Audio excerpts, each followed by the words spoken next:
आज हम एक नया चैप्टर शुरू करेंगे कक्षा 10 के लिए, पृष्ठीय क्षेत्रफल और आयतन, चैप्टर नंबर 13, जो कि 9वीं कक्षा में हमने किया था। उसी के आधार पर ये चैप्टर है, वही फॉर्मूले है, घन है, घनाभ है, बेलन है, शंकु है।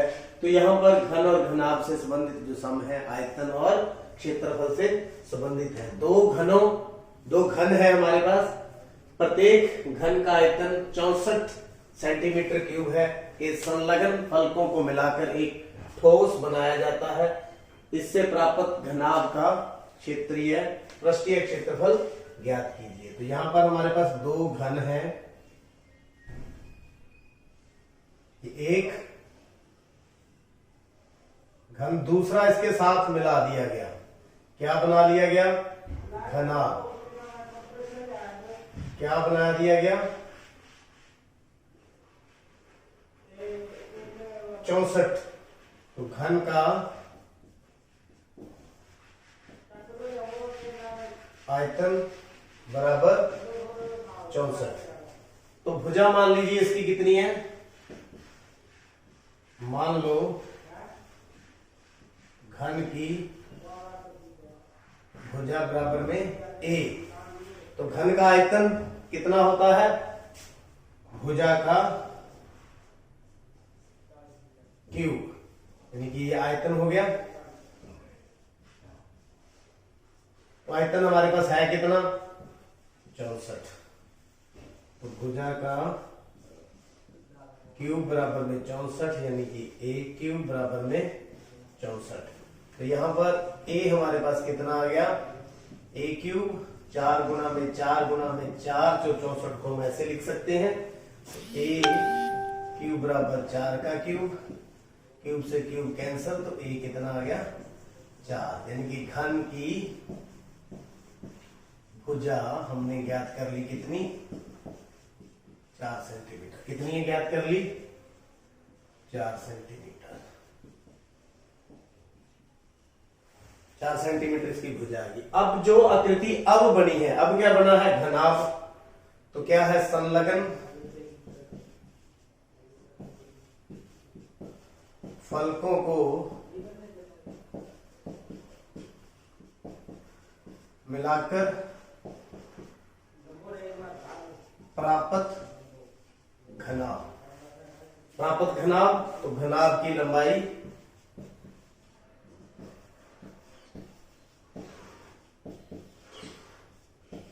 L, मतलब 4 ये कुल कितनी होगी?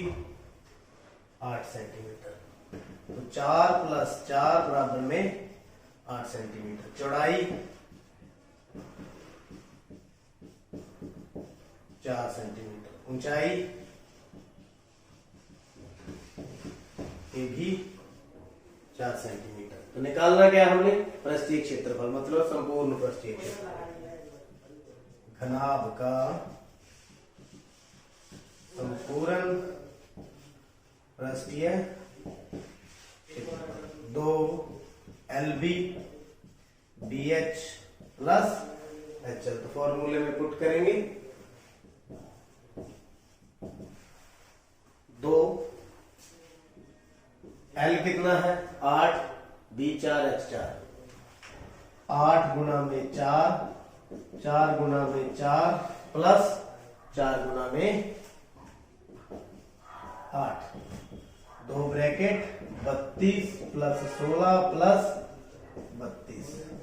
तो 32 और 32 64, 64 और 16 80। तो कितना आ गया? 160 वर्ग सेंटीमीटर। तो किस प्रकार से ये सम किया? दो हमारे पास घन थे, जब उनको मिलाया तो घनाभ बन गया। तो सबसे पहले हमने आयतन से क्या निकाली? भुजा, और फिर हमने पृष्ठीय क्षेत्रफल निकाला। आइए देखते हैं सेकंड सम। इंपॉर्टेंट सम है, पेपर में आता रहता है। कोई बर्तन एक खोखले अर्धगोले के आकार का है, उसके ऊपर एक खोखला बेलन अध्यारोपित है। अर्धगोले का व्यास 14 सेंटीमीटर है। इस बर्तन की कुल ऊंचाई 13 सेंटीमीटर है। तो आंतरिक वक्र पृष्ठीय क्षेत्रफल ज्ञात कीजिए। किस तरह का है? इस तरह का एक अर्धगोला है, ऊपर क्या है उसके, बेलन। तो अर्धगोले का जो व्यास है वो कितना है, 14 सेंटीमीटर। और बर्तन की कुल ऊंचाई 13 सेंटीमीटर। कितनी, 13 सेंटीमीटर। तो इसका आंतरिक पृष्ठीय क्षेत्रफल ज्ञात करना है। किस प्रकार से, पहले इसका निकाल लेंगे, फिर इसका निकाल लेंगे, दोनों को जोड़ देंगे, हमारे पास आ जाएगा। तो किस तरह से, जैसे देखिए, अर्धगोले का व्यास कितना है, 14 सेंटीमीटर। तो त्रिज्या कितनी हुई, 14/2 बराबर 7 सेंटीमीटर। तो ये त्रिज्या इसकी 7 सेंटीमीटर, ये भी कितना हो गया, 7 सेंटीमीटर। यहां तक कितना हो गया, 7 सेंटीमीटर। तो देखिए, इसके लिए तो हमें त्रिज्या ही चाहिए। अब बेलन,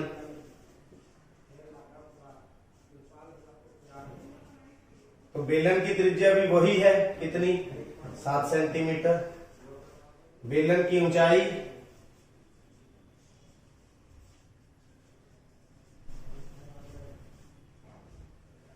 कुल कितनी है, 13 में से किसकी माइनस कर दें, तो कितनी बचगी, 6 सेंटीमीटर। कितनी बचगी, 6 सेंटीमीटर। तो दोनों का निकाल के हम जोड़ देंगे। पहले निकालते हैं अर्धगोले का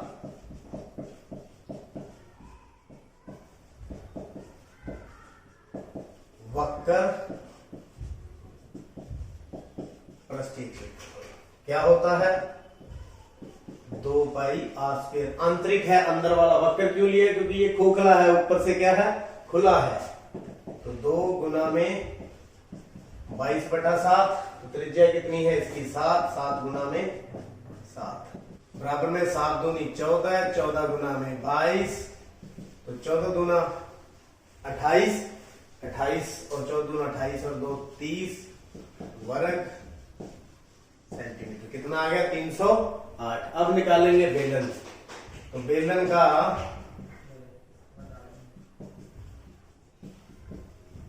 वक्र पृष्ठीय क्षेत्रफल बराबर 2 पाई RH। कितना होता है, 2 पाई RH। तो 2 गुना में 22/7। R कितनी है, 7 है। H हमने कितनी निकाली थी, 6।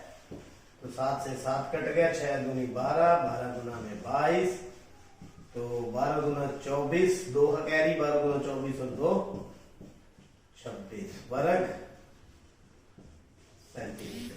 अब क्या करना है, कुल बर्तन का पृष्ठीय क्षेत्रफल, कुल बर्तन का पृष्ठीय क्षेत्रफल किसके बराबर होगा, अर्धगोले का, अर्धगोले का वक्र पृष्ठीय क्षेत्रफल प्लस बेलन का वक्र पृष्ठीय क्षेत्रफल। दोनों को क्या कर देंगे, जोड़ देंगे। 308 और 264, 308 और 264, 8 और 4 12, 1 6 और 1 7, 3 और 2 5, 572 वर्ग सेंटीमीटर उत्तर। तो इस प्रकार आप दोनों का निकाल के अलग अलग जोड़ करके इस पूरे बर्तन का देखते हैं। एक खिलौना 3.5 सेंटीमीटर वाले एक शंकु के आकार का है, जो उसी त्रिज्या वाले एक अर्धगोले पर अध्यारोपित है। इस प्रकार का एक खिलौना है, किसके ऊपर है, एक अर्धगोले के ऊपर है, जिसकी संपूर्ण ऊंचाई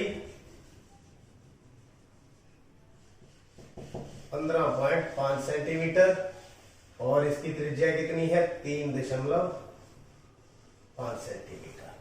तो देखिए, इसका क्षेत्रफल निकालना है खिलौने का। तो खिलौने का मतलब इस शंकु का निकालेंगे और अर्धगोले का निकालेंगे और दोनों को प्लस कर देंगे। तो पहले हम इनकी डिटेल लिख लें। तो अर्धगोले की त्रिज्या, अर्धगोलाकार भाग की त्रिज्या कितनी है, 3.5 सेंटीमीटर। अर्धगोले के लिए तो सिर्फ R चाहिए। अब शंकु की त्रिज्या यानी जो शंक्वाकार भाग है उसकी त्रिज्या वो भी एक जैसी है, 3.5 सेंटीमीटर है। तो लेकिन क्षेत्रफल निकालने के लिए हमें L चाहिए, तो लेकिन है हमारे पास क्या, शंकु की ऊंचाई, अकेले शंकु की ऊंचाई कुल 15.5 है कुल, तो माइनस कितना कर दे 3.5, तो कितनी रहेगी 12 सेंटीमीटर। लेकिन हमें क्षेत्रफल निकालने के लिए L चाहिए, L H हमारे पास कितनी है 12, तो शंकु की तिर्यक ऊंचाई जो L है वो किस प्रकार निकालेंगे, L square plus H square plus R square. तो L स्क्वायर बराबर H कितनी है 12 का स्क्वायर और R कितनी है 3.5 का स्क्वायर। तो ऐड करेंगे 12 गुना 12 144 प्लस 35 गुना में 35, 5 25 2 15 और 2 17, 35 दिया 105, तो 5 2 2 1, तो यहाँ दशमलव है तो 10 का स्क्वायर 12.25, 156.25। तो L कितना आ गया 156.25 का वर्गमूल। तो वर्गमूल निकालेंगे 156.25 का, 8वीं कक्षा में निकालना सीखा, पेयर बनाएंगे, 1 पे गया 56 ऊपर से उतार लिया, 1 और 1 2, अब 2 पे जाएगा 22 दूना 44, 2 बच गया 1 बच गया, ऊपर से पेड़ उतारेंगे 25 उतर जाएगा, यहाँ दशमलव लग जाएगा, तो 22 और 2 पे जाएगा 5 पे जाएगा, तो 5 5 5 25, 2 5 को 20 और 2 22, 2 5 दूनी 10 और 2 12, तो कितना आ गया L कितनी आ गई 12.5 सेंटीमीटर। तो ये दोनों सब रॉ मटेरियल हमारे पास तैयार है। तो खिलौने का संपूर्ण पृष्ठीय क्षेत्रफल, खिलौने का संपूर्ण पृष्ठीय क्षेत्रफल किस किस के बराबर होगा, शंक्वाकार भाग का क्षेत्रफल, शंक्वाकार भाग का क्षेत्रफल प्लस अर्धगोलाकार, प्लस अर्धगोलाकार भाग का क्षेत्रफल। तो दोनों का क्षेत्रफल निकाल करके हम क्या कर देंगे, प्लस कर देंगे। तो देखिए बराबर में शंक्वाकार भाग का क्षेत्रफल पाई आर एल, अर्धगोलाकार भाग का 2 pi r square, 2 pi r square, यहाँ कॉमन क्या आ रहा है, एक पाई और एक आर। तो आप डायरेक्ट दोनों को जोड़ करके निकाल लें, अलग अलग निकाल करके भी जोड़ सकते हैं और इस प्रकार से भी आप कर सकते हैं। तो यहाँ एल आ गया प्लस 2 बच गया और आर बच गया, तो वैल्यू पुट कर देंगे 22/7। आर कितनी है 3.5 गुना में एल कितनी है 12.5 प्लस 2 गुना में 3.5। तो धीरे धीरे आप सॉल्व करते रहें। 22/7, इसको पॉइंट हटा दे, नीचे 10 आ गया, गुना में 12.5 प्लस 3.5 और 2 7, गुना 2 हो गया 7 हो गया, तो 22/7 गुना में 35/10 गुना में 12 और 7 19.5। अब काट दें इसको, 7 5 35, 5 1 5, 5 दूनी 10, 2 1 2 11, तो क्या बच गया 11 गुना में 19.5, 11 गुना में 19.5, तो 11 5 55, 5 बच गया, 11 99 और 5 104, 10 बच गया, 11 और 10 21, तो 214.5 वर्ग सेंटीमीटर होता है। तो इस प्रकार आप पूरे खिलौने का क्षेत्रफल डायरेक्ट निकाल सकते हैं।